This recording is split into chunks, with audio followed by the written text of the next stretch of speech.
That it's a warm welcome from us to all of you to this forum called Evening Philosophy Chat, which is organized by the NIAS Consciousness Studies Programme at this institute. This forum has a history, but perhaps not a long history, but we have had fascinating discussions, and at least one of the speaker you would have noticed, I think he was there for one of the earlier discussion. So first I wish to welcome you and also thank you for coming here. Of course I might get an opportunity to thank you before, but I think all healing starts with a sense of gratitude.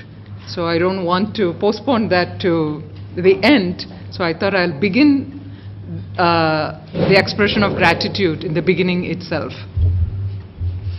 We have very distinguished panelists today, and it's almost impossible, and it's like a dream-like scenario to have all the people whom you see here sitting across, because they all come from very different disciplines and lead very busy lives because of their work commitments.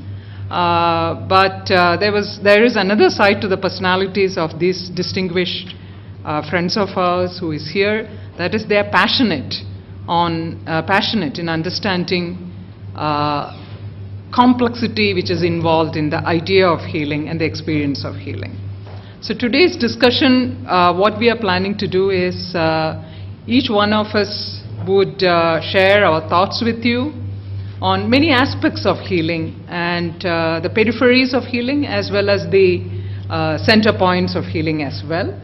Then we might have a few questions amongst the panelists, and then we open it to the larger audience for a discussion. So the idea is to understand what exactly do we mean by healing, and in that context can we share the history of healing, and perhaps can we also understand what do we mean by indigenous healing, who are the communities who would talk about indigenous healing in a much more passionate manner, perhaps more than us, who might translate into a more theoretical manner. So can we divide between a theoretical and a more experiential approach to healing? These are some of the questions, and we also keep in mind that there are a lot of ifs and thens surrounding the idea of healing and the experience of healing. So we may not have big conclusions to make, but I think we would have very many beginnings to make, and that is what we are hoping for, to lead to an open space where the experience of healing is appreciated in a deeper and a broader manner. So may I first request Professor Gregory. Professor Gregory is a senior anthropologist from University of Kannur. He is former Dean of Social Sciences, School of Social Sciences. He is presently the Director of Academic Staff College and Distance Education. And he is, again, if you look at the literature review, you would see that he has some pioneer publications, particularly in methodology and also working with tribal communities. So we'll first request Professor Gregory to make a few brief comments. Thank you, Dr. Menon, for your brief introduction. And good afternoon to all. In fact, I cherish this moment because I had been to NIAS more than 2 decades before for a refresher course, as a participant in a refresher course here, and happy to be here again after 2 decades. And it happened that Professor Menon came to Kannur. I happened to invite her, and in our discussion it emerged that it would have been nice if we can have a coming together of a few intellectuals to discuss on this particular theme of healing traditions in a particular context. So I don't have any direct relation to different performances, but then as an anthropologist my interest is very general. So what I would say that give a brief idea about what I understand by healing and so on, and that would probably set the ball rolling. See, from the perspective of pre-literate humans, if you go back to the so-called primitive human beings, for them they had to confront with two important forces. One is life on the one hand, death on the other. Particularly when they encounter death, that is unexplainable. So they need to find explanations and they need to give some answers to such phenomena. So between life and death, they also have to encounter different kind of infirmities, diseases. So how to overcome this? So it is, our power is a limited power, human power. So something beyond that is operating. They have to explain it. So life, a vibrant, dynamic, energetic.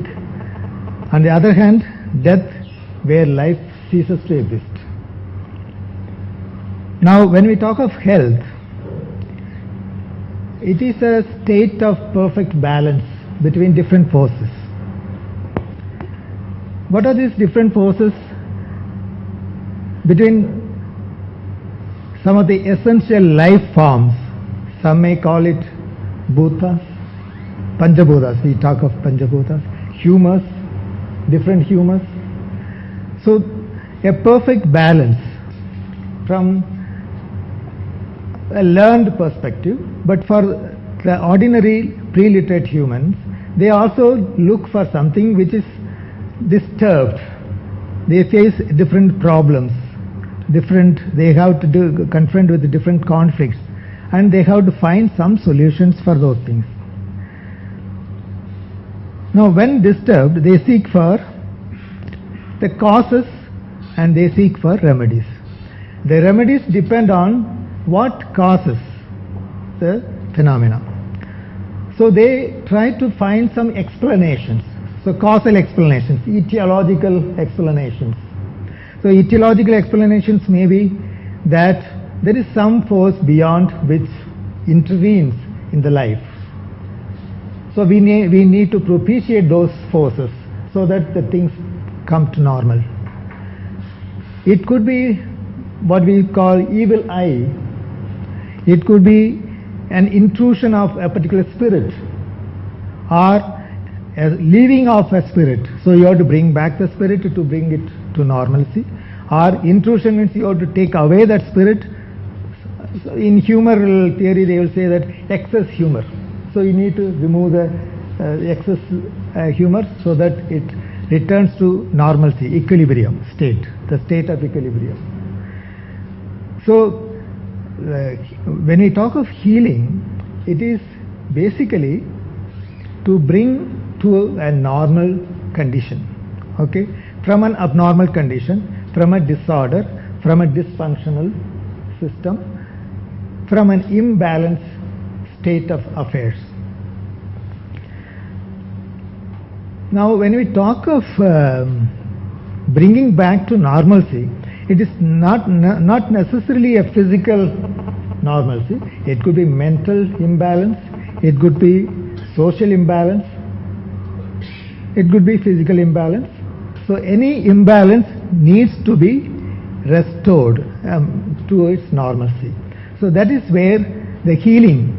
So healing, you need to identify the causes for this imbalance, and through a process of healing you are trying to come to a normalcy. And there will be an agent. You need to have an agent. Not everyone can take that role to bring it to normalcy. So for example, for the ancient man or for the so-called primitive humans, shamans. See, shamanism. Shamans are the special people who take the role and who play this specific role. So This may be a routine affair. So once in a year they come together and get rid of all those evils so that normalcy is restored. Or it may be individually, specifically addressed to. So if you take the history of medicine itself, starting from antiquity, as I said to the antique humans, then Egyptian medical system or Mesopotamian, Palestinian, Indian, Chinese, Greek, Roman, Arabian, and the recent modern medicine. There is a clear link. And what we see is, starting from the earliest form of medical system, medical traditions, there are two different trends to address to this imbalance. One is magico-religious approach. The other one is empirico-natural approach. And both these things are present from the beginning. The degree may vary. The early man would have depended more upon the magico-religious and less on the other side. Modern medical system, and who we are all familiar with, while depending on the modern medical healing process, definitely I am sure in our own individual dealings, we also have at least some form of magico-religious interventions happening. So this religious rituals in the magico-religious system plays an important role to bring back this normalcy, and that magico-religious approach is basically because where we lose our control, where we don't have power, we definitely depend on some extra power which is not within our control.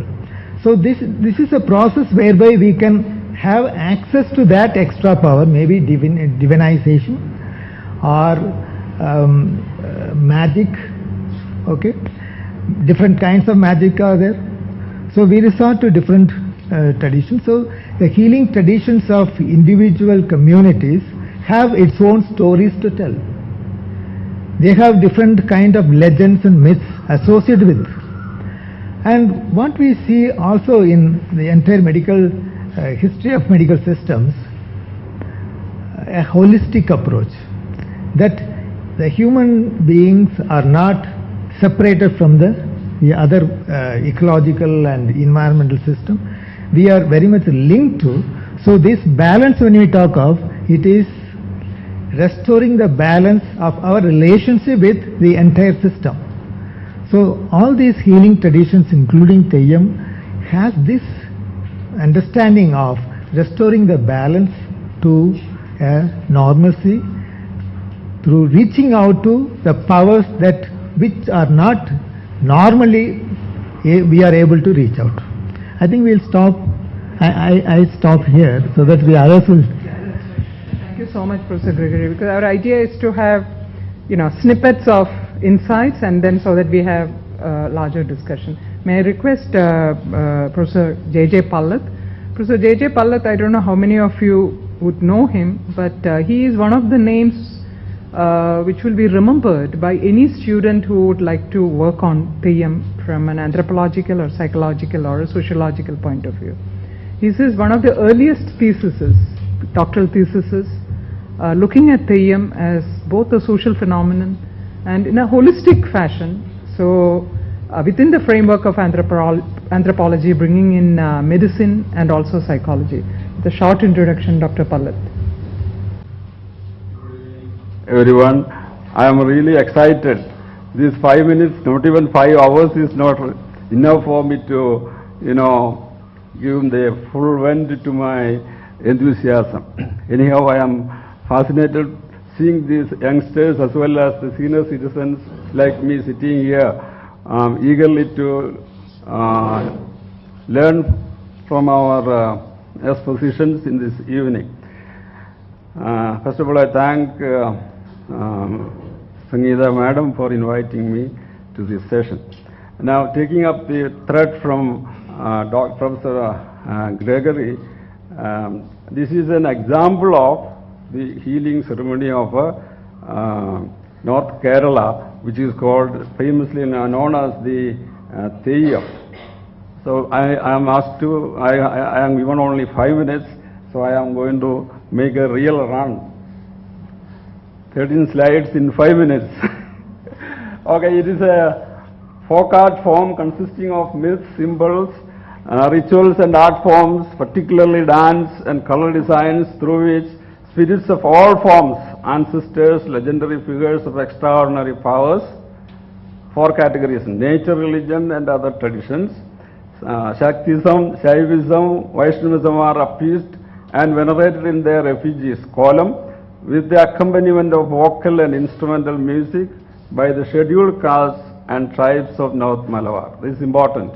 That is a marginalized community, you know, and it is their celebration, their way of celebrating life, vending their pent-up emotions. These are the Theyyam performing communities, 18 of them: Pulaya, Paraya, Panattar, Malayar, Karimbalans, Mavilans, Chingathan, Kopalan, Chiravan, Kalandi, Panattar, Vayalan, Munutan, Anyutan, Panan, Malayan, Varnan, Tiya, Malayar. Tiya, Varnan and Malayans are the high caste among them, among the untouchables.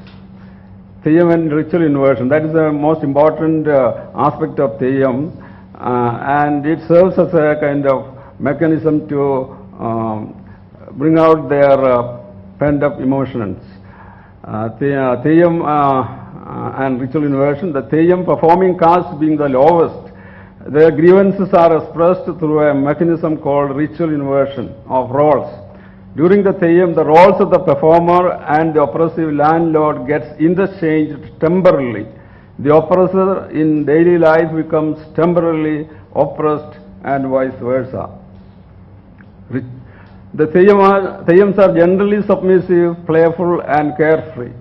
This works as an outlet for venting social discontent and ensuring conformity to the social norms. Thus the people are normally submissive, carefree, playful and devoted. You know, there is the ritual inversion takes place between the landlord and the performing community, and the Puliya community in normal life needs to keep a distance of 64 feet from the landlord. But this distance gets reduced not only in this, and the landlord becomes the, for a temporary period, the enslaved person during the celebration. Thus, the cultural celebration reflects the social process as well as the behavior pattern shaped by the ritual heroes of Theyyams. Thus, there is a dialectical relation between the ritual celebration and the behavior pattern of the people. People, by and large, are very submissive because they get once in a year to an opportunity to give out their, vent out their emotions. The ritual reversal of the roles and the protests therein instill the Theyyam performance as well as the participants a critical consciousness, a questioning mentality of their social system, incapability in countering hence the reticence, expressed in abandoning their faith and culture to embrace another, illustrates this mentality. That means they embrace often other religions in protest. That is mainly the Buddhism and Christianity they have embraced. That is in the beginning as a protest movement because of this discrimination against them by the landlords. Theyyam deals with the spirits, demon hosts, that is Buddha Predam, and their influence on the individual and social life. The specially gifted persons who can communicate with spirits, that is mediums, are used for this purpose. The Theyyam performer, the Kolakaran, the diviner, the Prasanakaran, officiating priest, Tantri, so on, are some such special persons used as mediums. Some of these turns out as witchcraft masters. All the Theyyam performing castes were tribal people before their induction into Hinduism. That means this 18 tribes means castes. There was no practice for the tribal people to centrally settling their departed souls, spirits, kudirthan, through rituals such as Sanjayanam and so on. This has got repercussions in the modern life. That is, being with the offspring, the ancestral spirits were appeased on occasion, celebrated with special food and drink. You see, these tribals by and large, they don't settle their departed souls in one particular temple or in particular places and so on. They are, because of their worldview, they allow their ancestral spirits to be with them, and they are appeased every occasion. Therefore, they refused. In fact, when somebody pointed out, why don't you do this, they refused to do that because they want their ancestors with them even after the death. Thus, these ancestral spirits used to be benevolent. But with the breakdown of the tribal social life, the spirit turns at times malevolent, as they were not properly appeased or propitiated, because in the modern life, in the competitive life, the tribals have no time to even to think about their ancestors, and they were ignored. And these benevolent ancestral spirits turned malevolent nowadays. That is what they say. Thus the white and black magical persons, witchcraft masters, are having a good time these days to take their revenge on the others. You see, with this modern development, some of the tribal families have got into higher jobs and better positions in life. Therefore, the disprivileged ones use this Theyyam or their ancestors to take on the successful ones. Thus the white and the black magical persons. The competition among the close relatives in the modern times give rise to black magic to destroy the successful to the extent of even killing them, and that takes place. I mean, we'll have to discuss that one. You may not agree to that, but I have my own experiences of people taking this black magic and even killing people using their spirits. Spirit, demon and ghost, Bhuta, Preda healing, fourfold healing. But I have noticed among them, that is, one is spirit, demon and ghost, Bhuta, Preda healing, social healing, emotional healing, physical healing. The Theyyam performing castes and tribes are known for their physical healing traditions, particularly the Mavilans, Vannans and that is means physical healing, I mean the herbal medicines. There is something like parapsychology comes in, diametrically opposite views among the educated on parapsychology, extrasensory powers. That means we educated people don't agree to this. Even in the morning I had, whenever I talk to these educated people, we have always fights, because the educated ones, simply write off this kind of spirit influence and using the spirits for healing. Therefore, it is my present job is to educate the educated in this spirit world. Introduce them into the to the spirit world. It is a fact that ordinary people who believe in demons and ghosts suffer out of its real presence. Whatever you may say, it is a fact that these ordinary people suffer out of the spirits. Thank you. Thank you so much, Dr. Pallad, for that very precise, clear, and a large picture of Theyyam and the whole idea of healing and the spirit world. Next, we will invite Professor Sudha Gopalakrishnan. First, she is an adjunct professor of this program and at this institute. Second, she is the director of Sahapedia, which is perhaps the country's only portal which is kind of very complex, as well as one-point window to showcasing many aspects of heritage from around the country. And Professor Sudha has been instrumental in also the manuscripts mission earlier, and so she has a very illustrious career. And what brings her to this forum is that her love for ritual arts and Kudiyattam and so on. And she, at this point, she is coming from a place, I think, where she has had some very fascinating viewing of some of these performances and discussions. Professor Sudha. Thank you for that very warm introduction, and also thank you so much for inviting me for this Consciousness Studies Programme, and also to this panel in which you are talking about the different healing systems of indigenous tradition, especially from Kerala. Without too much of ado, let me just have a few points which I had made on this.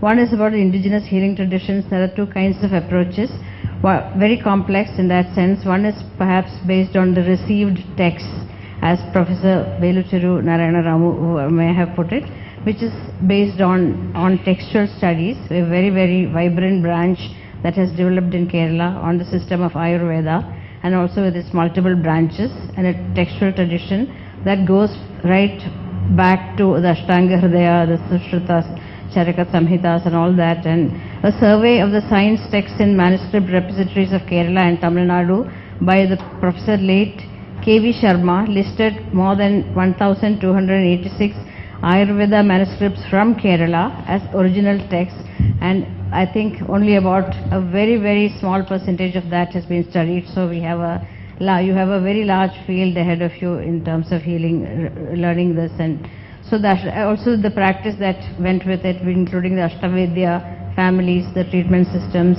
Apart from that, the communities like the Christian, the Muslim, right from the Portuguese times. I mean, the medicinal systems, the healing systems in Kerala has such a vibrant history in terms of practice and also in terms of text. But I'd like to talk more about something else which takes the path of experience, observation and faith-based healing and treatment, which is rooted in the community through oral transmission, perhaps through Gurukula systems, through the knowledge of medicinal plants, and also treatment for all kinds of diseases ranging from smallpox and the treatment of poison, Visha Chikitsa, Marma Chikitsa, Vashikaranam, Mantravadam, Mashi Ittu Nokal, and all this. I mean, it's a very big complex that one cannot talk in this kind of 5 minutes or 7 minutes like my earlier speaker was saying, but I'd like to just put these things on upfront so that there are some of these that can be studied later. There's a lot of secrecy and sacrality. Both these are the two, I think, hallmarks of that kind of a tradition. One, it is a secret knowledge with a few families perhaps or a few communities, and also second, that it is sacred. The knowledge is sacred, and so these two complementary aspects, I think, perpetrated this kind of thing. And as a social phenomenon, I think it was also taken forward through the complex of fear. Fear was a key to chikitsa, to this kind of healing system, or even worse, even more perhaps, terror. Faith and worship being the integral part of this complex.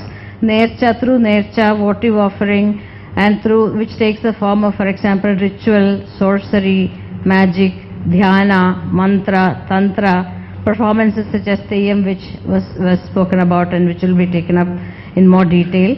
So through feats like walking and jumping into the fire, rituals symbolizing sacrifice, for example, the killing of a cock, for example, and with oracular powers that are represented through, again, the Theyyam deity, Theyyam, who is Devam, the deity herself or himself.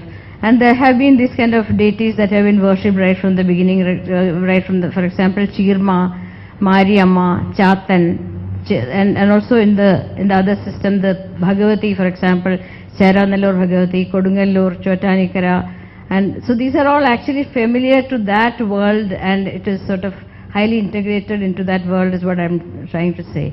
Coming to Theyyam, Theyyams have different representations of deities. I mean, some are spirits of diseases, ancestors, dead heroes who died under violent circumstances, forces of nature. So the represented deity called Kolam is actually an embodied form of the deity that makes his presence felt in manifest form for the benefit of others. So it is not really a performance, but it is more a way of actualizing the presence to a kind of, to a set of believers, a community of believers, to which that personality, that persona takes on the form of God himself or herself. So that is why it integrates penance, incantations, prayers, possession, dance, oracles, spells, feats, and fire walking and sacrifice and all this. And coming to the actual Theyyams, I would have liked to actually concentrate on two kinds of Theyyams. One being the Chamundi, which has different classifications and multiple stories around that, variations of the theme, which transcend in a way class, caste, gender distinctions, with localized deities, myths, and maybe parallel to the Sanskritic Sthala Puranas, there are many local versions of the story. There are stories around each of them, accretions, extensions, and anecdotes around each of them. So it's a complex. Theyyam can only be called as a complex in that sense. For example, Rakta Chamundi. Rakta Chamundi is a representation of definitely Bhagavati, and she Durga herself and Rakta Chamundi is also a story right from Markandeya Purana, but then in the context of Theyyam, she becomes Rakta Chamundi with a spectacle and oracular. The Chanda Munda of Markandeya Purana becomes the Malayali is Chandan and Mundan in that context. So Durga is a representation, but her own self comes out of her brows as Kali, and she's the one who kills the demons and drinks the blood, and she becomes that one becomes a Rakta Chamundi. So it is actually a reflection, a copy of a copy, or a kind of self-reflexive aspect that one gets to see in her this thing. Then there are family-based Chamundis, the Kodotta Chamundi. There are site-based Chamundi, Madail Chamundi, Karim Chamundi, who's also escorted by a Muslim in that area. The Kaida Chamundi, who slays demons. Ti Chamundi, very very fierce, the otherworldly, who incidentally actually that represents the Hiranyakashipu story. So there she is not the goddess, but she becomes the Prahlada story comes into focus. So that then the Pula Chamundi. I'd also like to talk about another version, which is the Pottan Theyyam, which is very very extremely powerful, which is another representation in that sense of folk representation, which is actually drawn from an incident in the life of Shankaracharya, the exponent of the non-dualist Advaita philosophy. When he meets a Chandala, a low caste, he asks, who's crossing his path, asks him to get away, but then this Chandala turns around and asks him, so you are this great representative of Advaita philosophy, where's all that gone? I mean, is there a difference between you and me? And there's a very powerful Totem song which is very, in a way, very egalitarian. Isn't the blood that courses through your veins the same as mine? And that kind of thing. So there is, whereas then that is a point when it hits Shankara that, of course, what I said was wrong. So that is a moment, a kind of epiphanic moment in which he recites the Manisha Panchakam, the 5 verses on wisdom, in which Chandalostu, if these things are met, Chandalostu Satu Dujostu Gururityesha Manisha Mama. That being met, be he a Chandala or be he a Dvija, a Brahmana, is the same to me.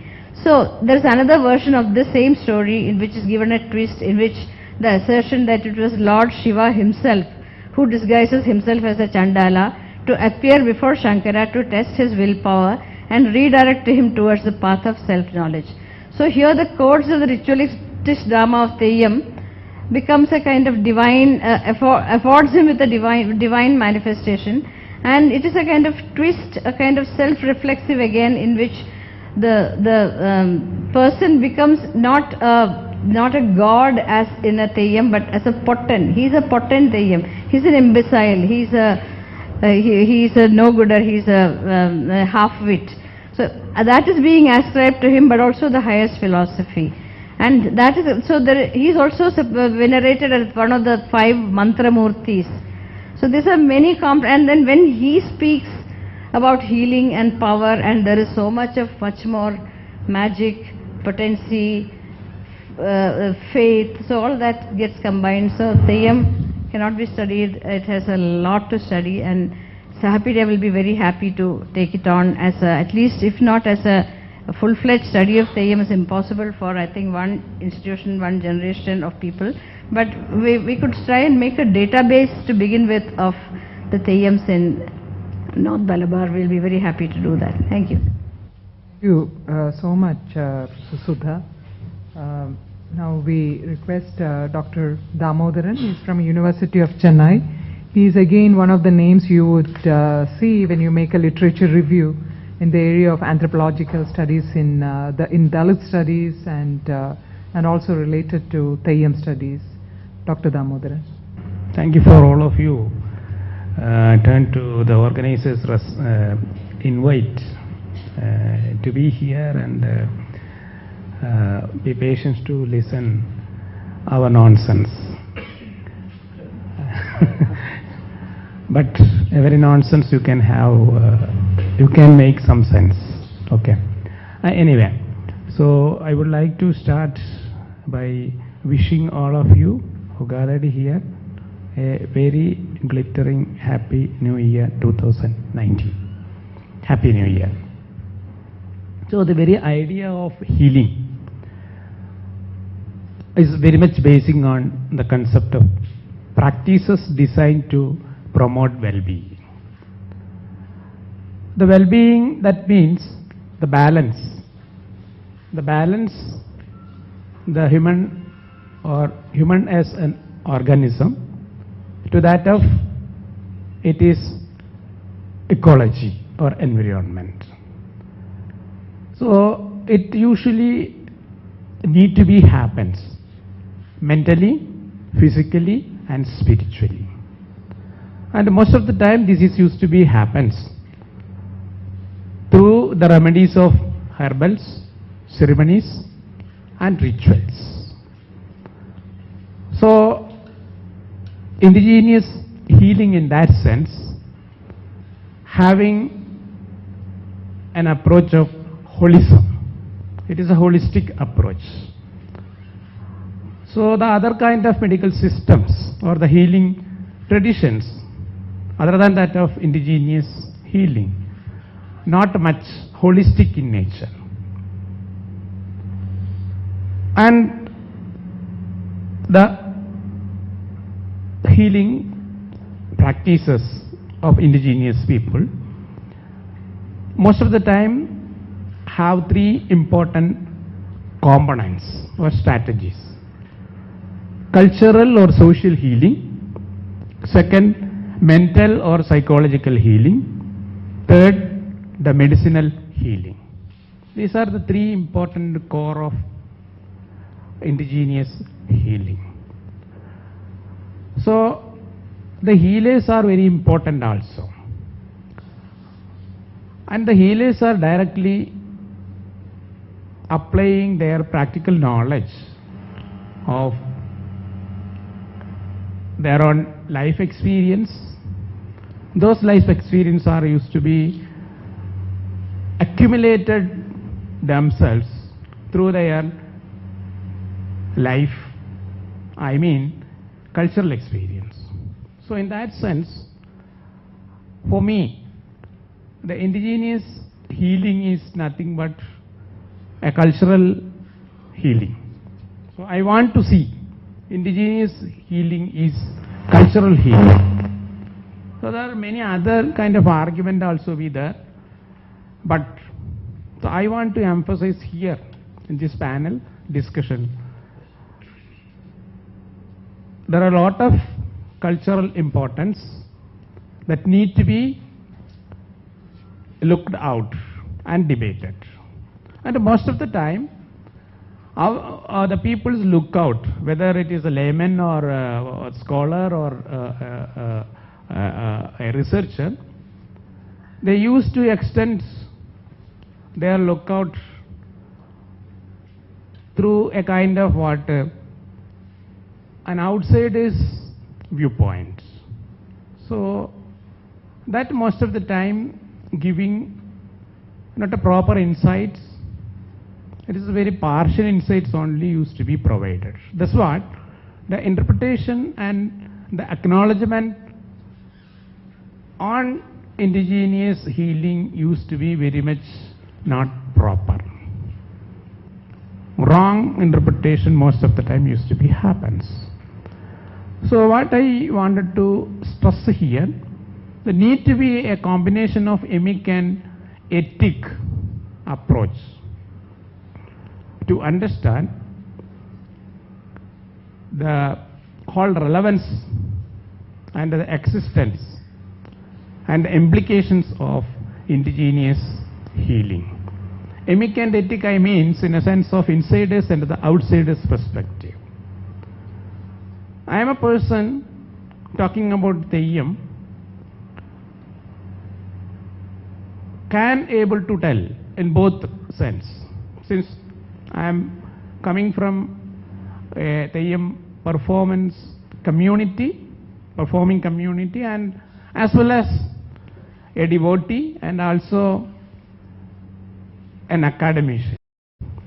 So I can able to mix insiders and the outsiders perspective in such a way, and I think my kind of the interpretations and acknowledgement on Theyyam and Theyyam related healing is something different from the other way of perception and look out on Theyyam.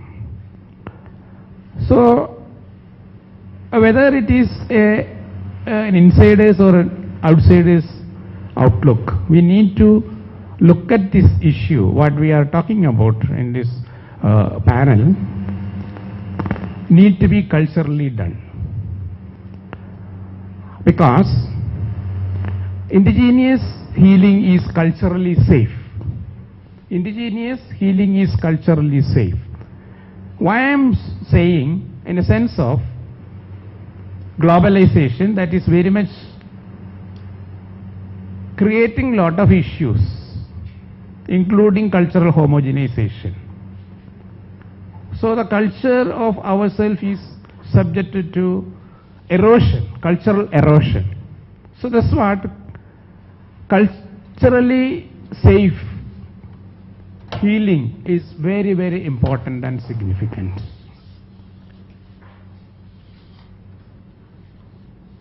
And how we can able to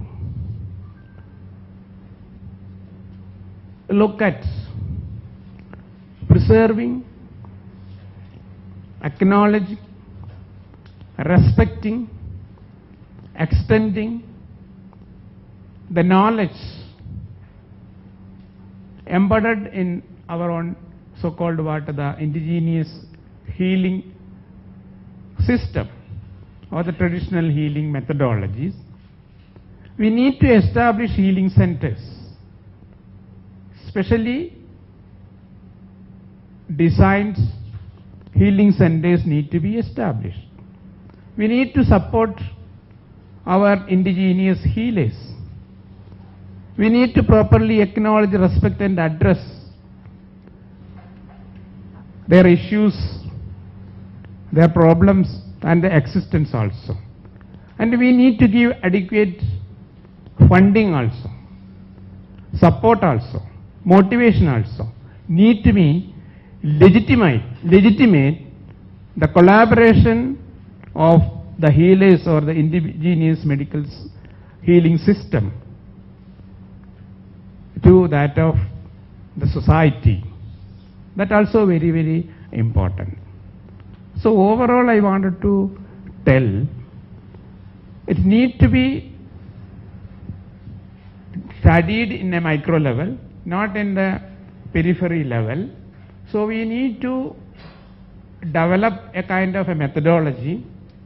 It is better to have an interdisciplinary methodology, not to stick on a particular subject alone. So you cannot understand the indigenous healing system in a solitary perspective. It needs to have a multi-dimensional interdisciplinary approach. So then only you can able to properly understand. Looking at the Theyyam kind of the healing ways, you need to understand first what is Theyyam. And Theyyam is need to be a primitive religion of North Malabar. It is not a kind of a magico-religious system. It is a magico-religious system, but part and parcel of a religion. It is not only a folklore. There are a lot of arts and aesthetics embedded. And it is chanting entires, and it is chanting spells, prayers, totems, dances. But more than that, it has its own kind of what? A cultural faith that need to be properly understood. That the culture content of Theyyam understood properly, then only you can able to move on to understand the cultural consequence of healing. What the Theyyam is very much doing for the well-being of the society. So earlier on, people have lot of faith on supernaturals and certain kind of misfortunes, etc., etc. Because they are kind of the primitive science knowledge that have a lot of inadequacy to understand the kind of virus, bacteria, and the root cause of the diseases and the illness that used to be very much causing imbalance of people. But at the same time, they have wonderful knowledge, the importance of integration between human being and nature. They know that we are wonderful piece of ecology. So that is very, very important. That need to be understood. So what the point I want to say here, that is a kind of a multi-dimensional understanding of the people about Theyyam culture, and about the culture of healing of Theyyam. Thank you. Thank you, Dr. Damodaran, and we wish to listen to you for hours, but only because of the shortage of time. Professor Abhi Gupta is from Silchar University of Assam. He heads the Environment and Ecology Department there. He is also the director of Messaging Extraterrestrial Intelligence, METI organization, which is an international organization. He is the India director of METI, and he has been here before also. So, Professor Abhi Gupta. Okay, many thanks, Professor Sangeeta Menon, and also thanks for inviting me here. It's always nice to be at NIAS. This is my second visit, and I thoroughly enjoyed my previous one. So anyway, going into this very interesting facet of our culture and our tradition, my previous speakers, Professor Gregory, for example, he had said that the healing traditions, we have two basic approaches. Like one is empirical and the other is magico-religious. And so far we had discourses on the magico-religious side of it. But I'll be going into a bit of the other side for a change, into the so-called empirical area, but not in an empirical way, but try to bring some magic onto that. Like I'm not going in a botanical, chemical, clinical way. That research is being done. But I would like to look at the other facet, the ecological facet. And if we think of, say, Ayurveda, as Professor Gopalakrishnan was telling, now it is highly formalized, or Siddha may be highly formalized.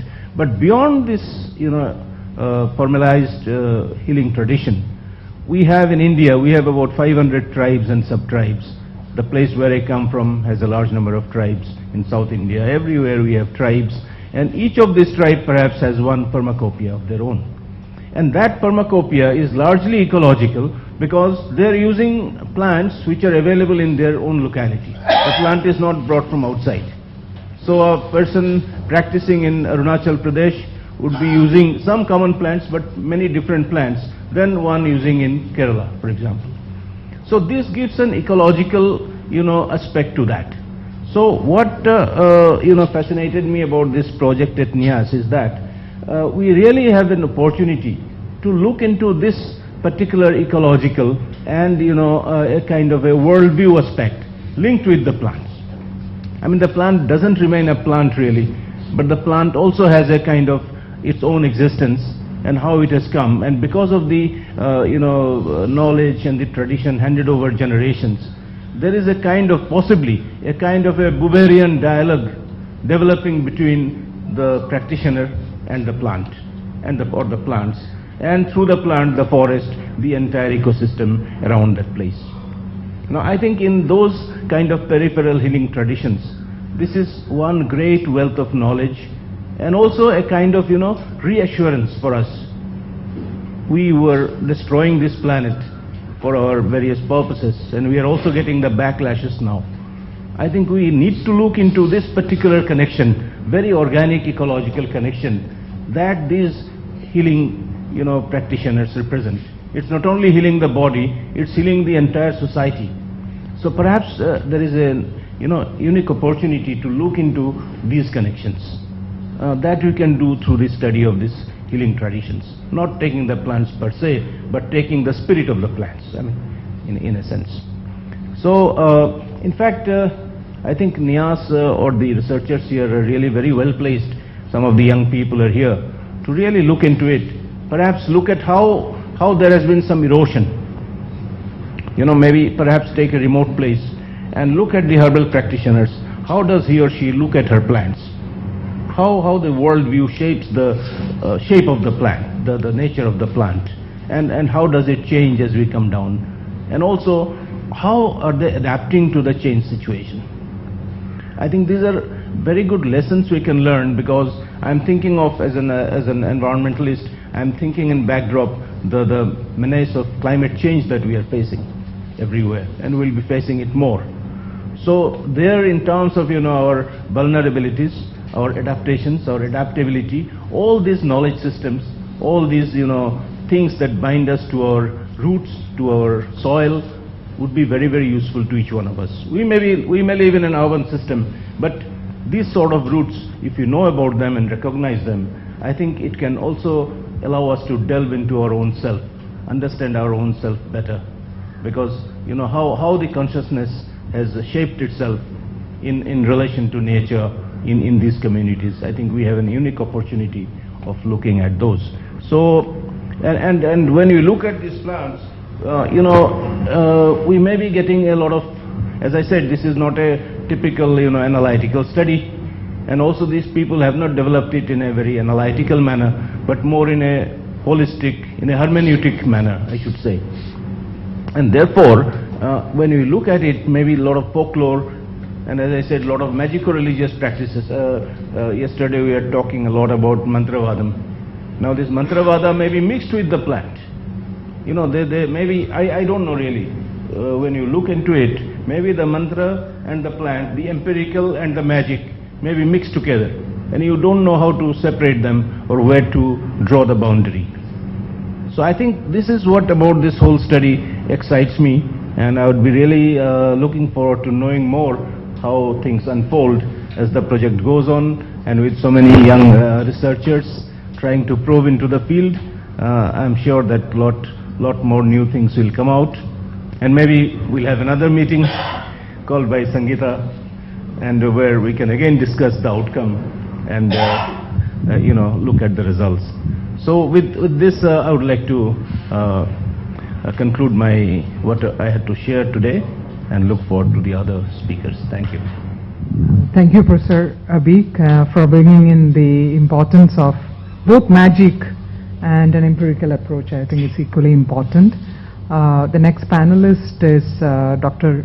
Shashank Sinha. He is the commissioning director of Routledge, India, one of the leading publishers internationally, Routledge, and we are really thankful for taking the trouble and time to come from Delhi to here. And interestingly, Dr. Shashank has spent quite a bit of time for his research work on witchcraft in central India. And also I think Dr. Shashank Sinha's name is very familiar for at least some of us, who is a prolific writer on many aspects of heritage and India's history. Dr. Shashank.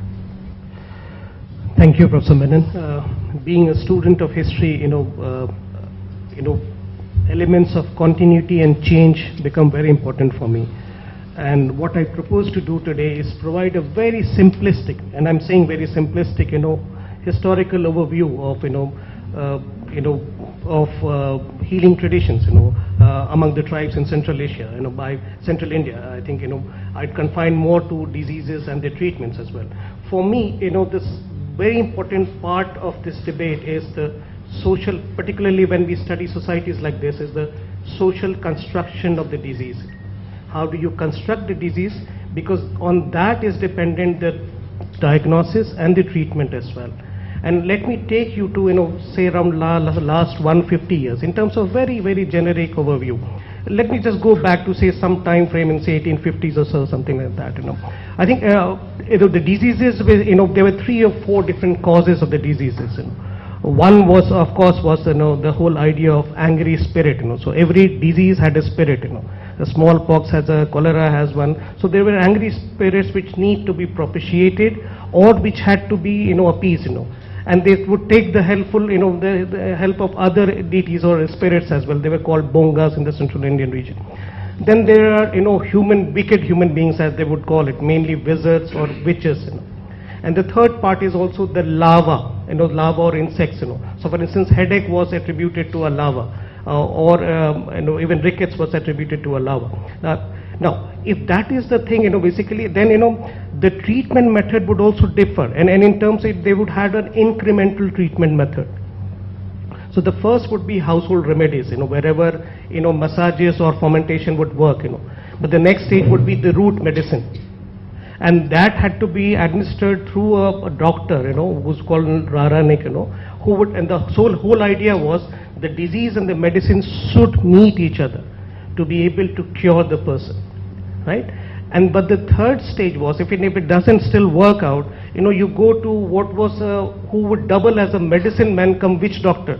The Ojas, Sokhas, Jan Gurus, whatever different names are there, right? So they would have sacrifices, they would offer, mantras, incantations and jharnis. And the whole idea was that, the root medicines are not enough. You need to awaken or bless the medicines as well to be able to have a more important effect, right? But in addition to that, there were some preventive measures as well which the tribes would take, generally, which was by way of periodic, disease driving expeditions. They would have periodic assemble. So the whole idea was people would assemble to one part of the village and then drive away the disease to the other parts of the village, and that would set into motion a dynamic. So all villages would drive their thing around that. So the whole idea was to use some kind of a cumulative spiritual force acting in ceremony. Right? But besides that, there were also amulets where you would wear amulets.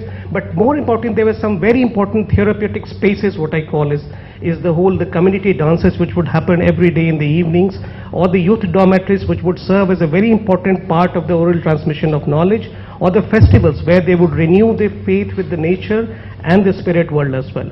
Now, enter communalism, and I'm not saying this in terms of a very sharp, abrupt break, but there were forces at work earlier as well. What it brings is, new sets of regulations. So the forest regulations, the land regulations, which are backed by courts of law and which were backed by police as a mechanism.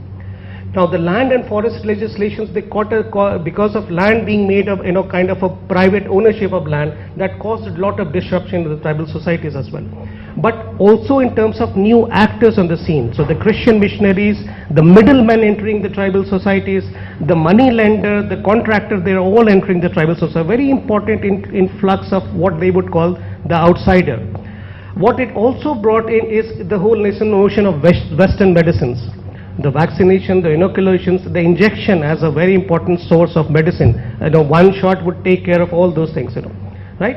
So, that is the, now, I'd just like to talk about one of those aspects of it, which is the Christian missionaries, Now, the Christian missionaries, while they started documenting some of those medicinal traditions, they also brought, they completely condemned the spirit world and the whole idea of undivided allegiance.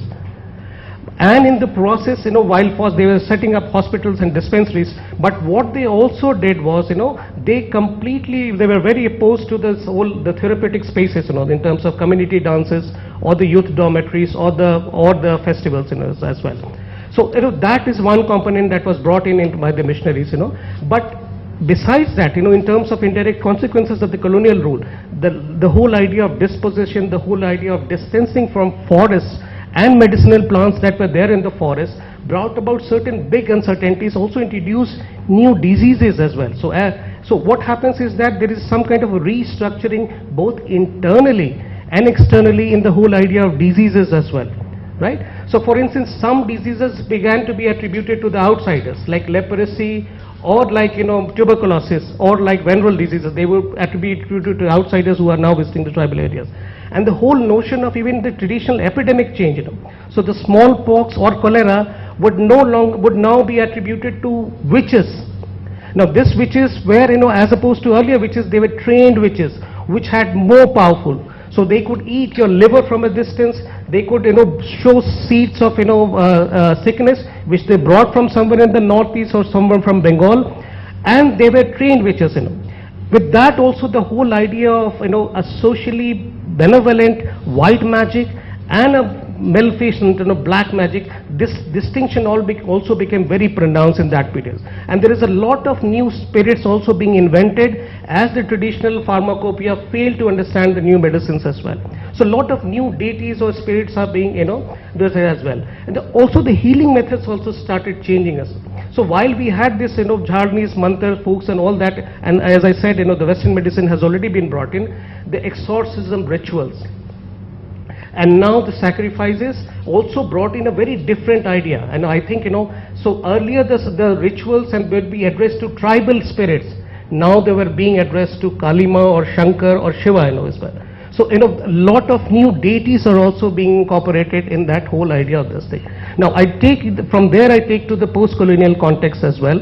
And in the post-colonial context, there were some specific legislations for the tribal areas, but by and large the situation continued. By and large, the same trust in forest policy, which was in 1894 and 1927, they got reflected in 1952 and 1984 acts till the 2006 People Biodiversity Act or People Forest Act came into place. So the distancing from forests continued. What is also happening is, because these are the areas, the central area is also very rich in mineral and forest products, and so a lot of mining and industrial development activities also takes place. As a result of it, there is a lot of displacement. As a result of it, there is a lot of immigration where the tribes are being displaced from the traditional occupations as well, and from earlier from skilled jobs and later from even unskilled jobs as well.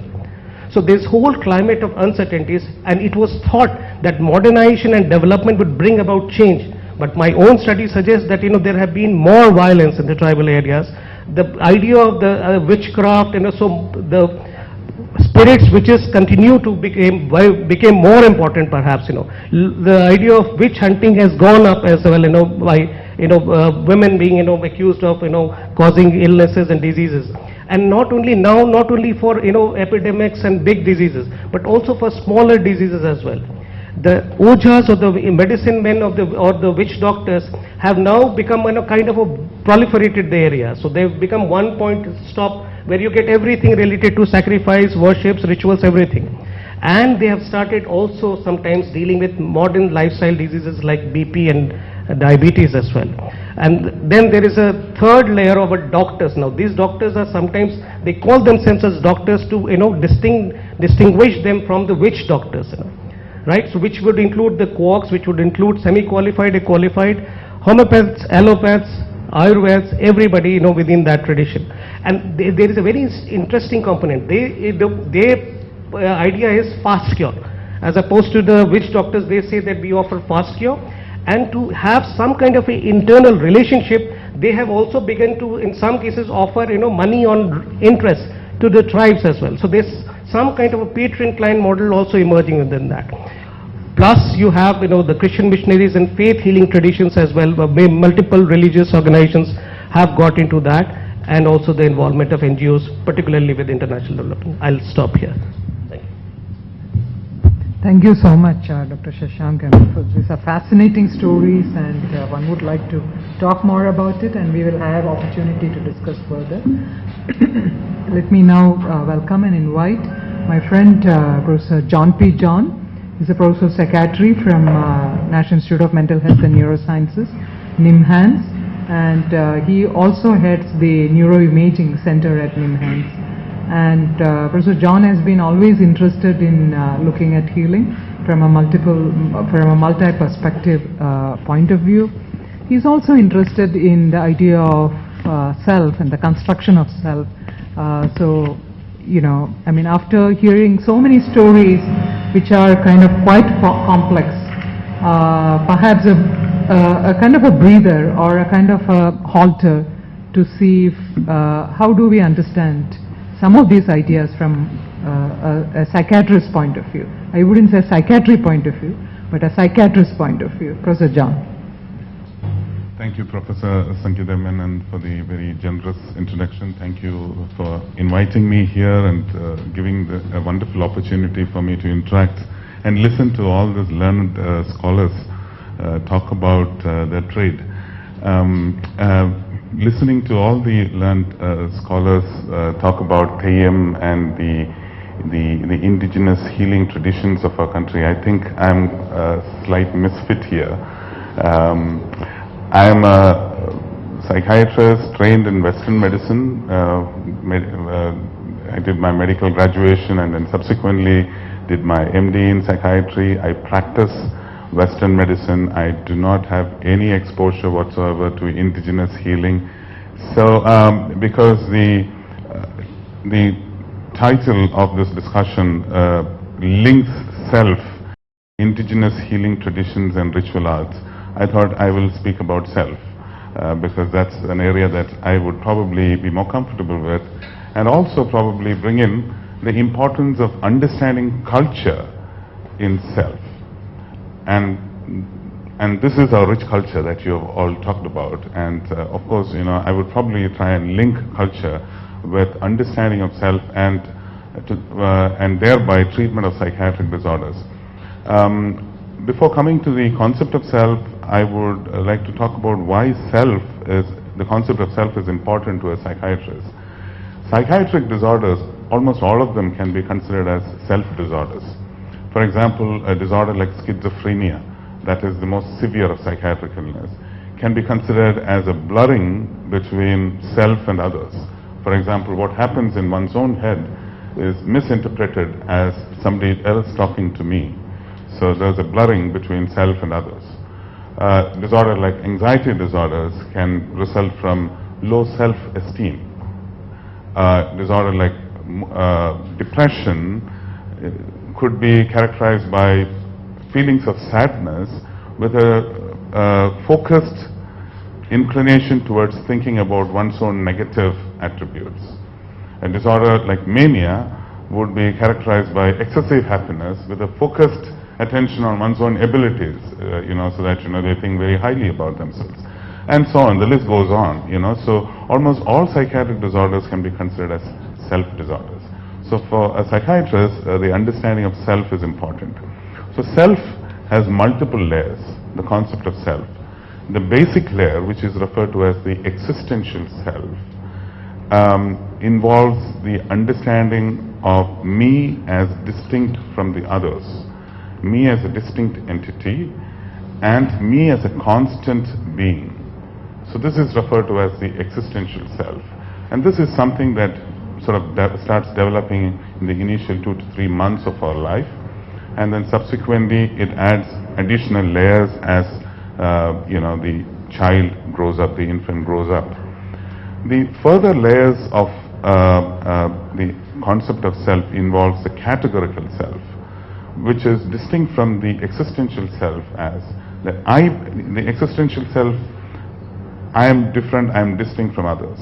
The categorical self is a sense of understanding self as distinct from others but also similar to others, in certain attributes. For example, I am also a boy like the other boy. I am also young like the other young person. I am not old like the other person. So you have a categorical self. So these are two basic elementary concepts of self. And then you add further layers. The people like Erikson have described the various stages of psychosocial development. I'm not going into details of that. Many of you may have heard about that. Psychology students are thorough about it. So I will not go into details of that. Of course, Freud has proposed the psychosexual stages of development. And conceptually, there are additional layers like self-image. What do I think about myself? What are my attributes? Who am I? What am I? What are my attributes? So this is referred to as a self-image. The next layer is a self-esteem. Am I happy with what I am? Am I happy with who I am? Am I happy with my attributes? So that's referred to as self-image. And so there's also the concept of ideal self. So I may be having all these attributes. If I'm not happy with all my attributes, who and what would be my ideal self? So all of this develops through a progressive layering of one upon the other, starting from the existential self to categorical self and so on and so forth. These are universal stages. These stages seem to be universal across cultures. So if these were to be universal and this were to be the same across all individuals, across all continents and cultures, then all of us in this universe should be the same. But unfortunately we are not, or fortunately we are not. For example, in the European and Western culture, there is a focus on individualism. The focus is me. The important aspects of one's understanding of self is how are my personal goals being met? Am I pursuing my personal goals? And the individualistic culture focuses on independence, assertiveness, and so on. Whereas the Asian culture and the Latin American culture and the African culture focuses on collectivism. So it focuses on social harmony. And so what is good for the culture is good for me, as opposed to what is good for me is more important in the individualistic culture. So how does this come about? This comes about through the influence of culture. So what is culture? Culture refers to behavior and belief characteristics of a particular society, community, or ethnic group. And so therefore culture has a very important modulating role in developing our self and self-concept. Now, the contrary point is the book by Thomas Friedman titled The World is Flat, A Brief History of the 21st Century. In this book he refers to globalization contributing to the entire world being made more or less uniform, the divisions between nations and cultures being now just just a matter of semantics and without much meaning, because all of us are taught the same thing, all of us. So that is a contrary point. So therefore is culture important? And I think there is nothing more illustrative of the fact that culture is still valid in the development of self-concept than the points that have been proposed by the experts in indigenous healing. Here you did see Theyyam as a healing. The individual, let's say with an anxiety disorder in that particular community, who is beset with self-doubts and self-worries about his or her own self-worthlessness, participates in the Theyyam ritual and feels liberated. So it is indeed healing. A psychiatrist with a pill, with an anxiolytic pill, and probably a Western philosophically rooted psychotherapy does not appeal to the individual sufferer in this community.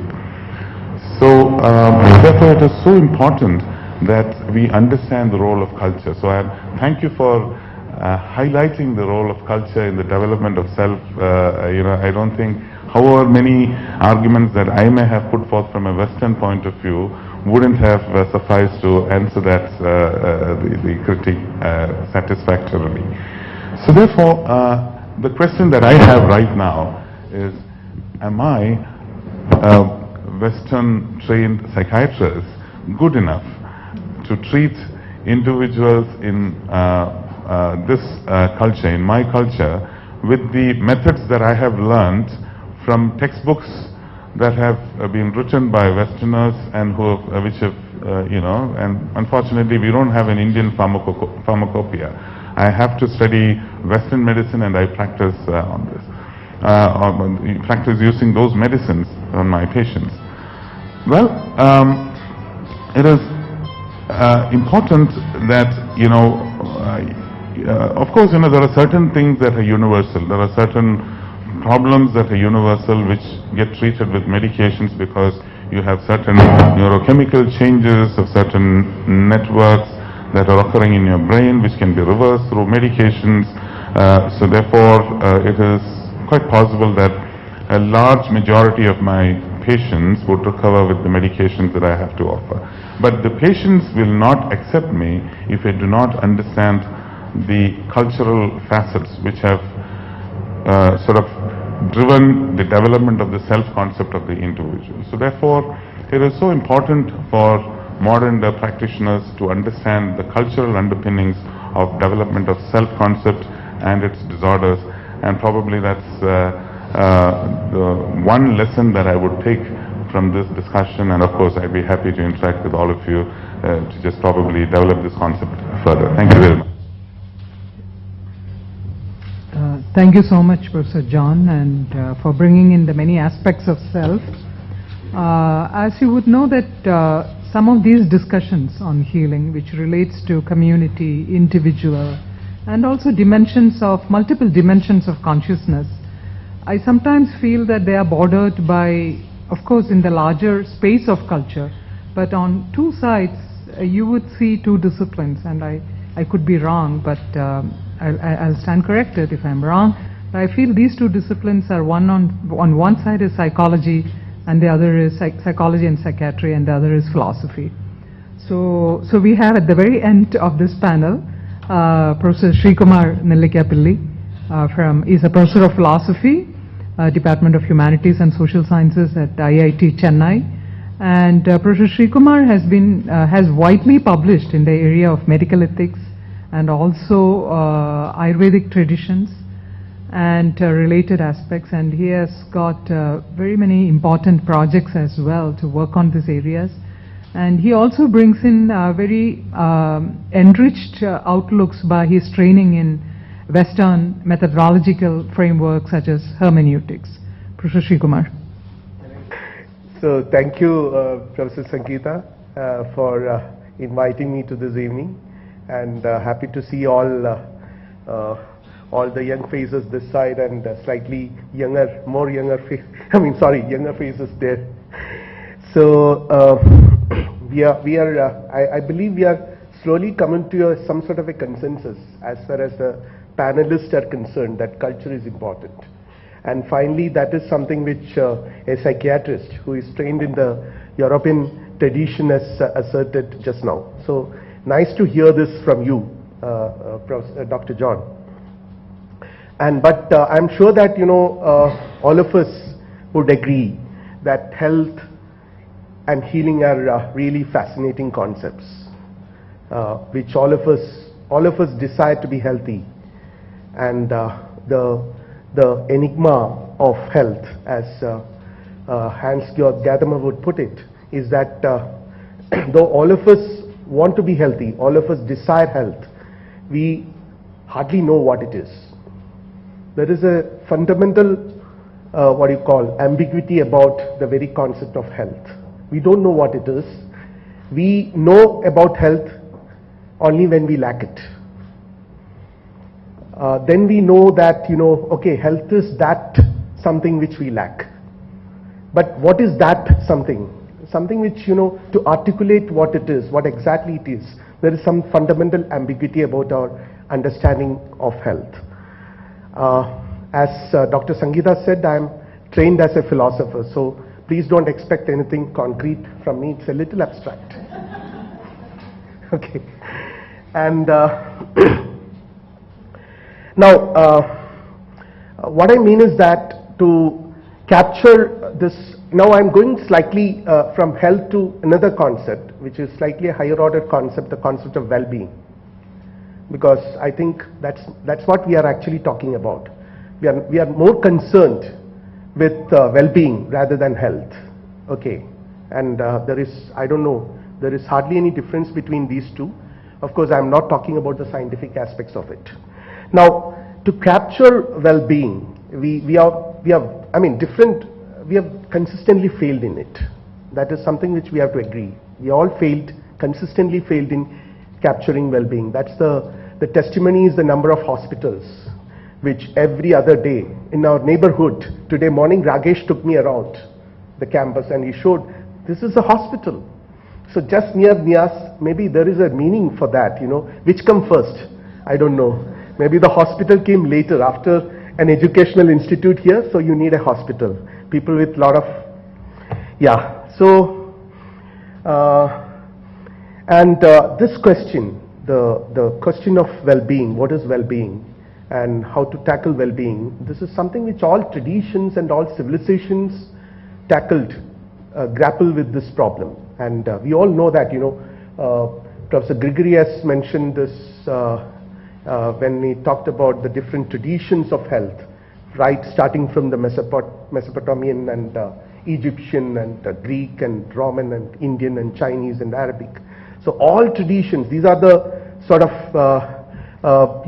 traditions which have made a mark in history. There are many other traditions, many minor traditions which are not been historically documented. They are all concerned with this fascinating concept of health. That is what we see with these young minds are now going to explore among the tribals, among people, among the local traditions. I have myself done a study on Paramparya Vaidyas, where I've actually spoke to people who do it in a local way. So everyone is concerned with these concepts, and different traditions have articulated in different ways, and they have devised their own methods. But something has happened in 17th century, which we today call enlightenment. And enlightenment's science, from a philosopher's point of view, I would try to see it in this way, that enlightenment science has made the value, the wisdom which we gain from different traditions insignificant in a certain sense. So there is a visible opposition, there is a visible wrath which enlightenment created against the traditional knowledge that is available. Anything that is part of tradition is wrong or objectionable. So in one sense, and this great enlightenment tradition, quote unquote, has given us modern science of medicine. That was a time around, if you examine the history of science in India, history of modern medicine in India, somewhere around 18th century, the Britishers have shifted from, when they came here, they realized that Indian medicine is far superior to their medicine for the kind of diseases they encounter in India. But very soon, by 18th century, they switched over to Western medicine, because by then Western medicine has converted itself into a science. Till then it was not a science, it was an art. But then the moment science became prominent in medicine, even today medicine is not completely a science. That is why we have a doctor talking about culture here. I doubt no scientist is really interested in from an academic perspective on culture. But medicine is different. They have to be concerned because they deal with well-being. And well-being is, as my colleagues from the anthropology side have been asserting, well-being is a culturally rooted concept. I think philosophers also have to begin from this whole wisdom that it is a culturally rooted concept. I think this is the paradox of healing. That on the one hand, modern medicine has given us wonderful medicines, and every year sort of there is improvement in this science, and it provided us, it make us live 70 years, 80 years, 90 years, and 100 even. Like the average, sort of lifespan of an Indian today is 75, if I'm not wrong, right?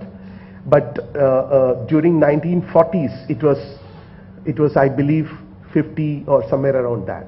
So definitely it has contributed a lot to human happiness. To health in a very scientist sense. But when it comes to well-being, there is a paradox.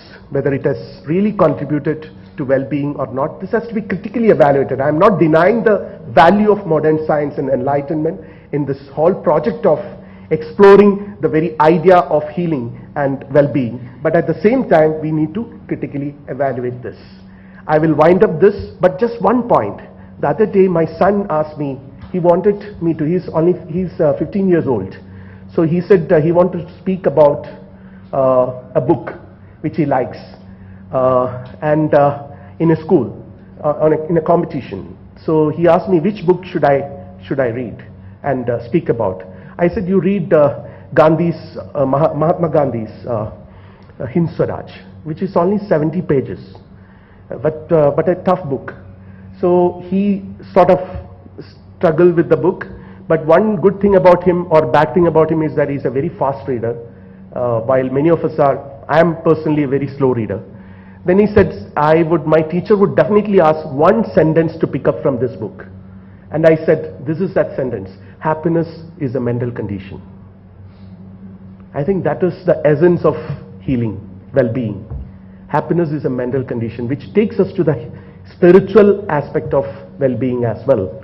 So I would I would reassert with this point, stop with this point, that the cultural value of the healing process, which we have to learn from different traditions, and the synergy of that idea. Thank you for giving this opportunity. Thank you for patient hearing. Thank you.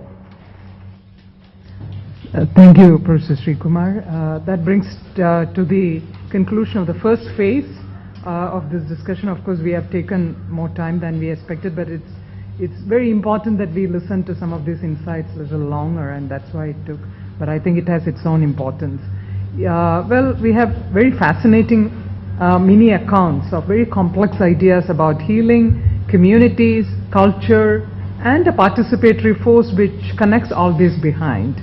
Well, we would see that there are crisscrossing moments between what we call as culture and forming behaviors and customs and new habits every day in and day out, and being a part of a community, to have an identity which associates with the community, and in the whole process, knowingly or unknowingly, become the owner of a self, which has varying degrees of cohesion and varying division of disorders.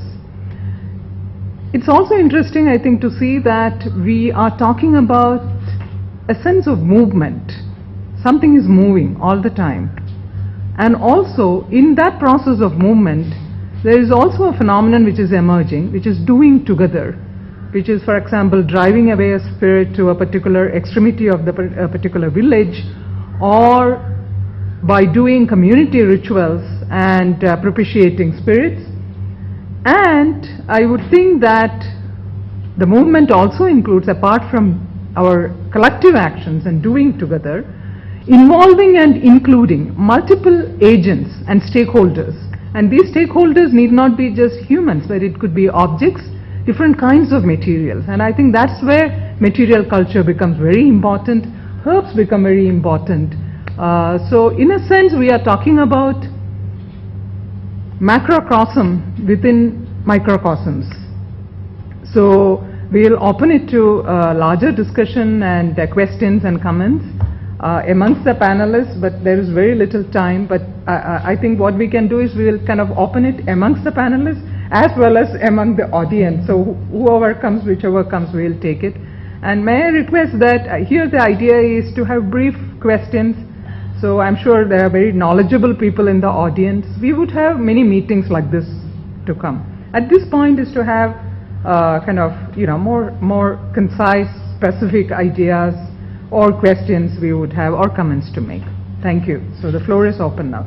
The young lady over there, please introduce yourself. Hi.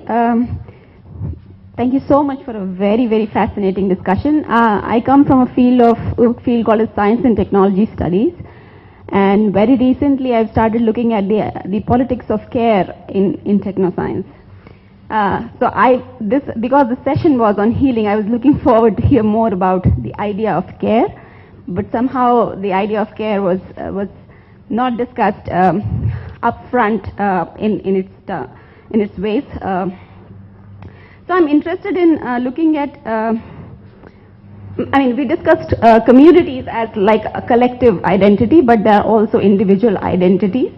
And I'm interested to know more about the relational ontologies of healing practices and rituals, and also the gender aspects of healing. So who is involved in healing, who is involved in care practices. Also in Tayyam, also what is the role of women, because I'm absolutely unaware of the practice. My name is Abhishek, and I'm working on a project here. One thing is that this discussion leaves me a lot of confused on a way. What is our approach towards dealing, towards studying magics or spirits or these kind of traditions? Because you are dealing with something very sensitive, as far as I see it, because there's a lot of criticism about Indian traditional practices from the West, and we are not going to fall into that dichotomy of West and East. There's something called as rational, there's something called as, and it's not like they are imposing it over us. For example, homeopathy, which has started in Europe itself. Now Europeans are not more interested in propagating homeopathy anymore. They are stopping all the fundings and all. So being an academician, don't you think, which I felt today is that this lack of the kind of approach we have towards understanding our own traditional systems, because we might lose the credibility on the international platform. Answer, since I couldn't help saying that here we are not having this meeting to say one system is accurate or one system is less accurate, but it's more a collective reflection on some of the hidden spaces which border the larger phenomenon of healing. So as you yourself said, the binaries of West and East keep coming, but I think our focus, again as you said, is to cross these barriers of West and East and to see ourselves as a collective species. Yes, I think, Madam, there you had a question after that. Madam, I want to focus on the thing. All healing, any person wants to be healed under Medical Practitioner Act. You can't say I can practice witchcraft. That is an offense. Article 51 of the Constitution says scientifically you have to look into that aspect. It is you are going back and evolving a system integratedly. That is what is the base? You are ruled by a law. You are ruled by a system, health system treated. He is a witchcraft practice. They can put a board and say he will be arrested. All these things. No, this way. But Ayurvedic and allopathy is in a mental health act. Now the government is bringing, integrating the other practices, not the this bhuta and other thing. But other things, no, allopathy, Ayurveda, they want to introduce for primary health itself. That is a good thing. But the Western culture, what I am differ with John saying, what's Western culture, they are practicing, in his own hospital, they are practicing yoga for mental treating patients. So professionally they are adopted the system. Our culturally what Hindu says as a mentally distinct. So there is a fact already established. In this aspect, we are very serious about it when witchcraft, these things, unless the law permits, you can't do it, madam. Thank you for reminding us that we can't practice witchcraft. Definitely NIAS is not interested in practicing witchcraft, but we are interested in inquiring, because an academic and as a scientific student of science, we cannot shun something by just saying that a law system doesn't agree, but understanding is not practicing. Maybe, I don't know whether Dr. Shashank wants to say something on it. I thought I began my, my talk by saying that, what is, when we deal with indigenous societies, one of the questions which becomes very important is the social construction of the disease, right? So, in no way, I'm going to say anything that is against law. The fact is that, and let me tell you that if you believe the National Crime Records Bureau figures, more than 12 states have regular cases of witch hunting in times that we study now. Rajasthan, Chhattisgarh, Odisha, Jharkhand, Bihar, Assam, they have specific witch hunting, anti-witch hunting legislations in place. And there are 2 other states which have, legislations related to black magic. So, in no way the whole idea is that how do these people construct a disease? Now, that in no way, counts for law. There are many other things, law in itself is, trying to say that, these things are irrational and these things cannot be practiced, in a very objective language or very objective scientific language.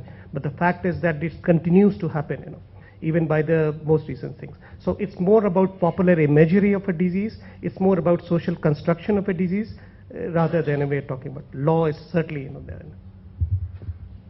So basically I was wondering if the state of well-being is a state of being or is it a state of becoming?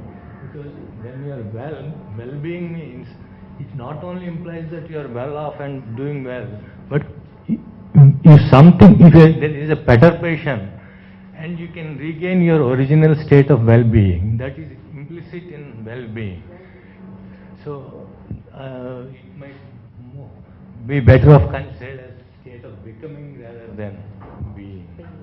Yeah, well, the question here is there being in becoming and becoming in being? So that's a very complex question, because there may not be a being without becoming and there may not be a becoming without being. So it's also a philosopher's riddle there. So who has the microphone next? Yes, madam. Please introduce yourself. My name is Pooja Soni, and I've been interested in consciousness studies. Even John sir also knows that I've been interested. I think enough has been said about the healing techniques. There are many techniques of healing, but the central idea is at what point do we understand something is good for us and something is bad for us? At what point a self recognizes that a part of an environment is good for him and when it becomes bad? So all these techniques cater to the healing part, not the realization part. So I think all the healing traditions are good, or everything which heals us or makes us feel good is ultimately good, whether you consider it as tribal or advanced or whatever. But the main question is to understand at what point something becomes good and something becomes bad. For example, an infant cries. So the only point I'm making is where is the line between experience and bad experience? Thank you. Personal experience. Actually, I come across a lot of people, across the universities, especially when they enter the higher education level, suffering from schizophrenia. So when a person, say for instance, coming from a tribal background, suffers from schizophrenia, what all of you would suggest, according to your belief, that she should or he should opt, which kind of healing you think she or he should be opting? And the second question is also very brief. It refers to the professor from Selcher. You're talking of a particular plant having certain kind of power, the spirit, in which the performer and the followers believe to possess certain kind of the healing power when it is used in the performance. So how much of consciousness, both in the performer and the followers, would consider to be science? Is there a science in the consciousness itself in the process? Yeah. Hi, I am Vishwanath. I am a postdoc here.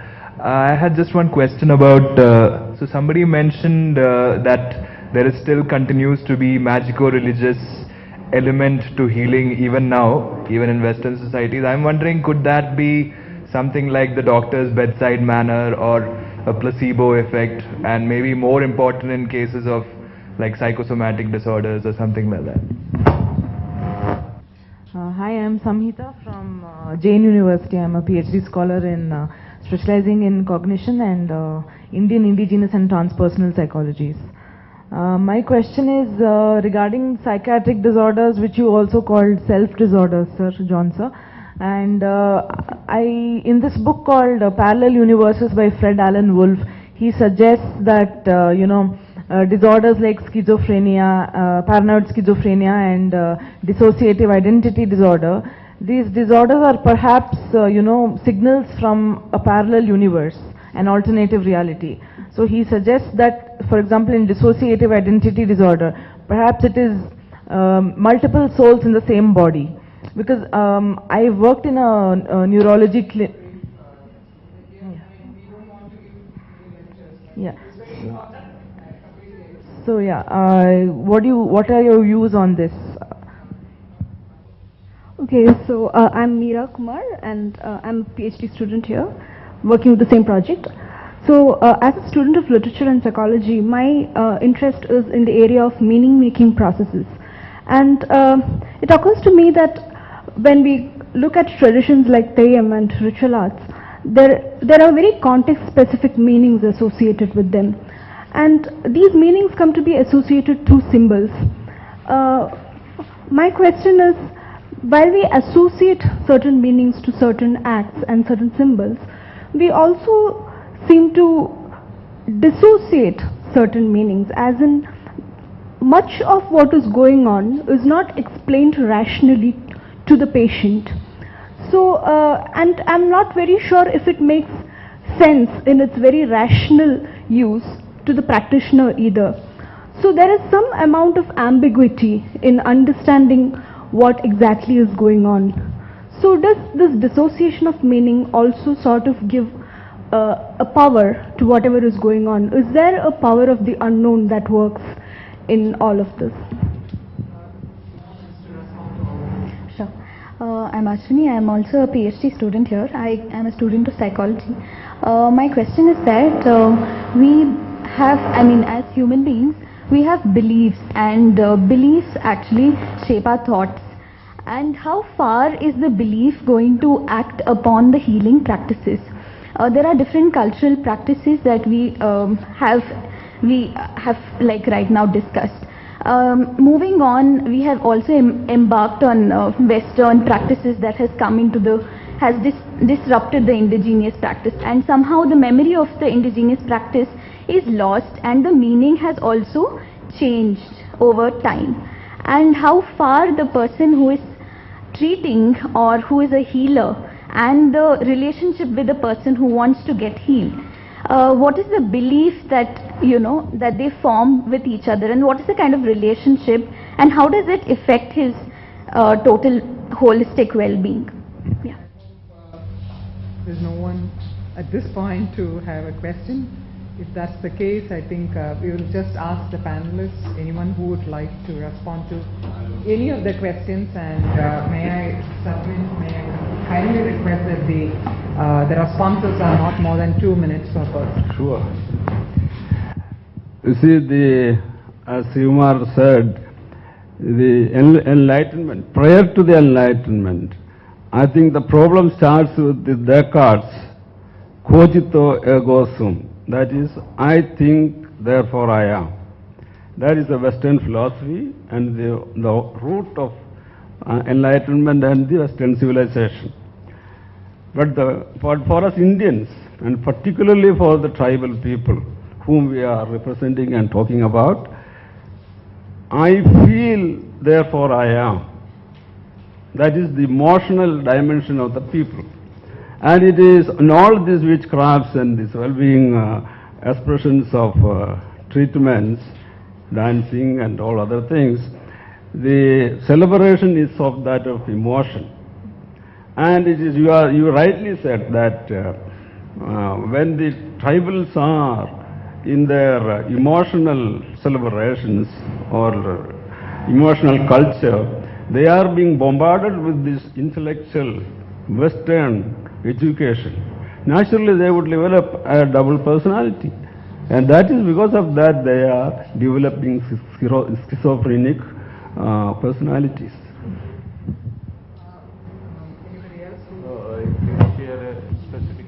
For me.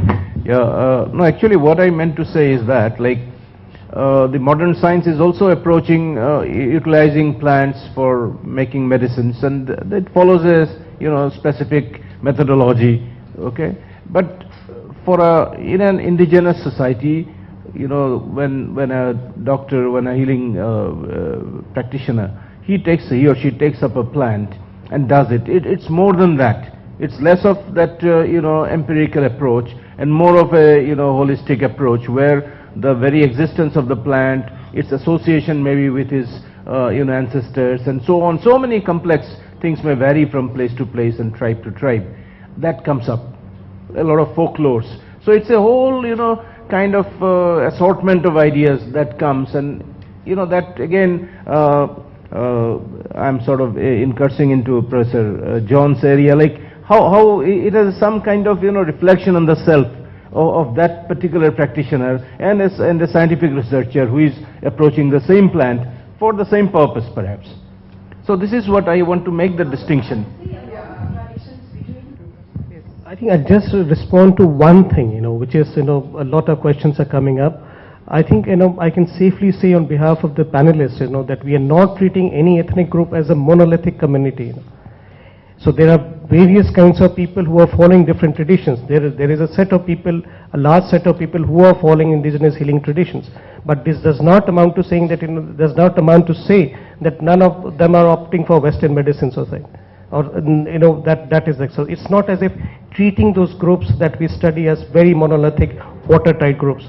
They are going in for other kinds of treatments as well. And just one, example which I was talking about yesterday, to give you an example about, how they interacted is that, and I was talking about the example of smallpox, and one of the ways which has been recorded among the traditional, herbs is that, the sound and the shape of the medicines was also very important.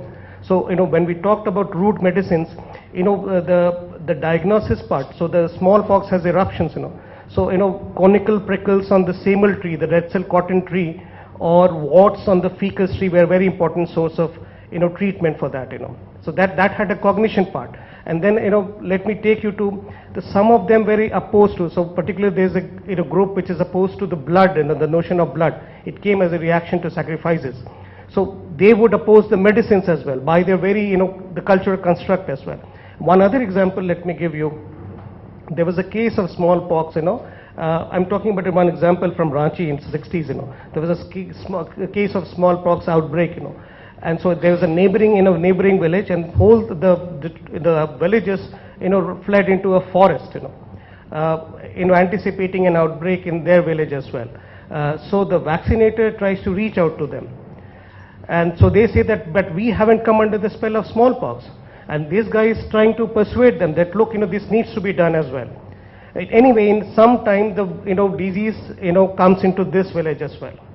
And some of the people, and the reason they were saying that we don't, the disease has not had its impact in our place is because we have already appeased the deity. We have already appeased, and we have offered the sacrifices. So it shouldn't come that.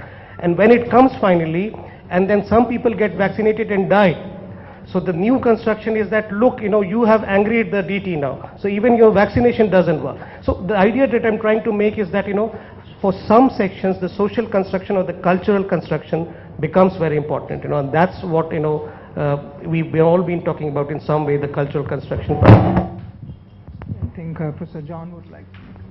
Yeah, I'm going to be responding to a couple of questions related to my brief talk and my specialty. The first question is, what treatment should you give for a person from a tribal area who suffers from schizophrenia? Have I understood? I understand. So something else. And the second question would be, how would I respond to the statements by the esteemed author that schizophrenia and dissociative identity disorders could be understood as signals from the alien world? Am I right? Parallel universes. Just before responding to this, I just wanted to give you just what I understand from this enterprise. So the members of this scientific group, as far as I understand, do not endorse or disagree with any of the cultural practices.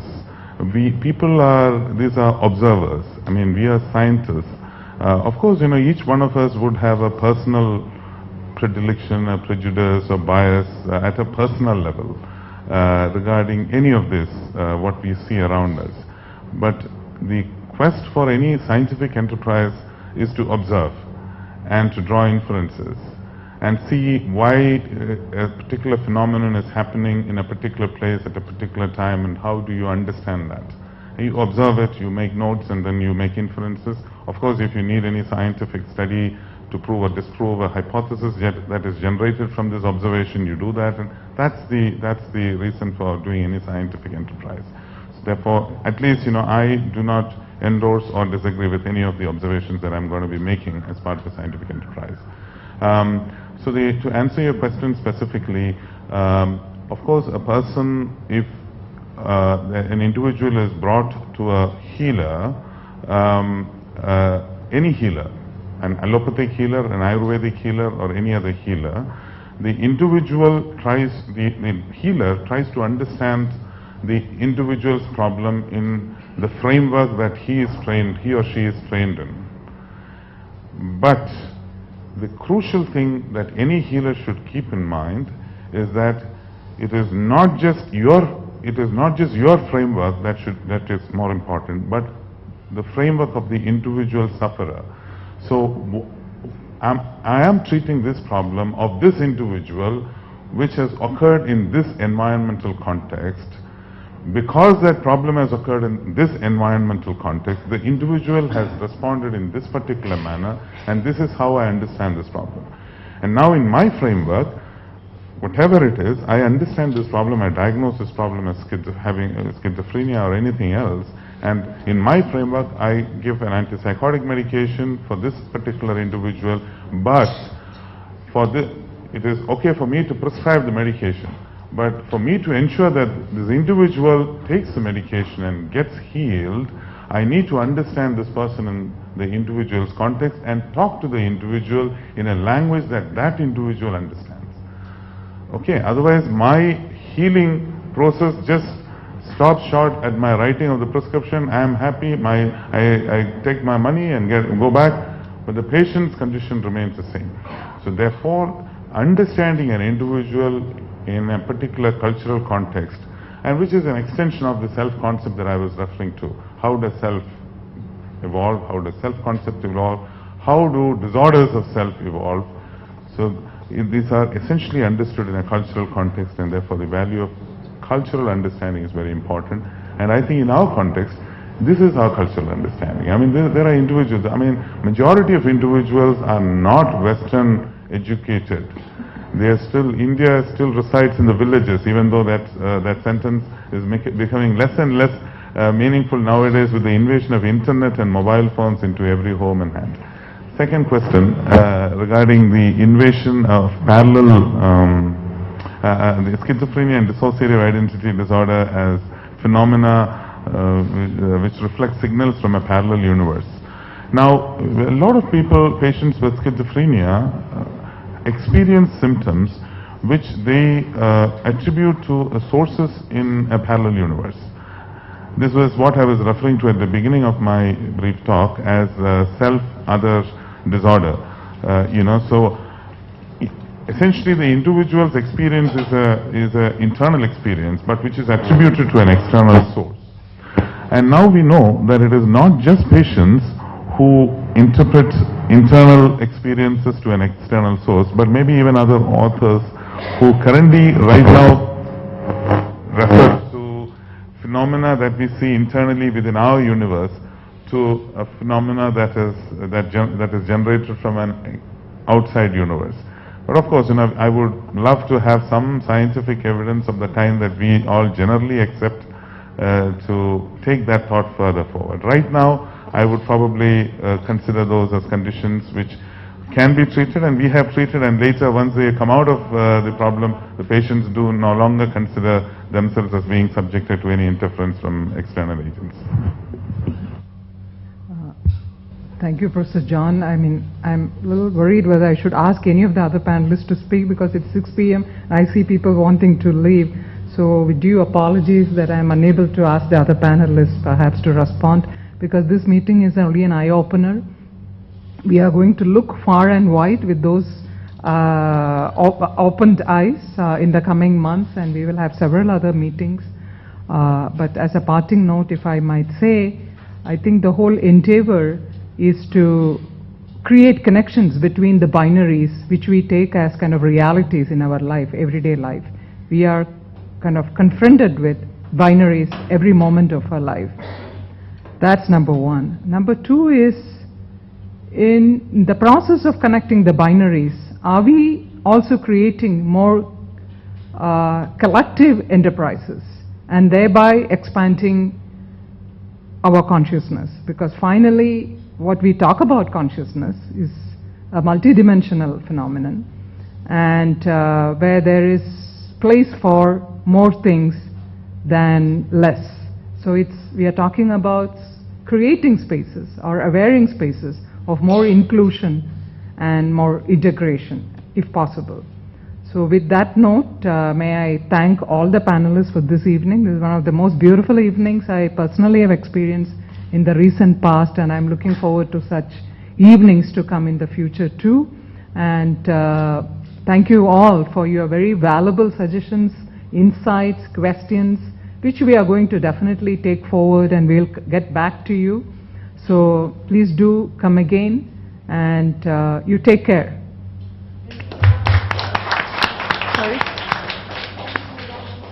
Yes.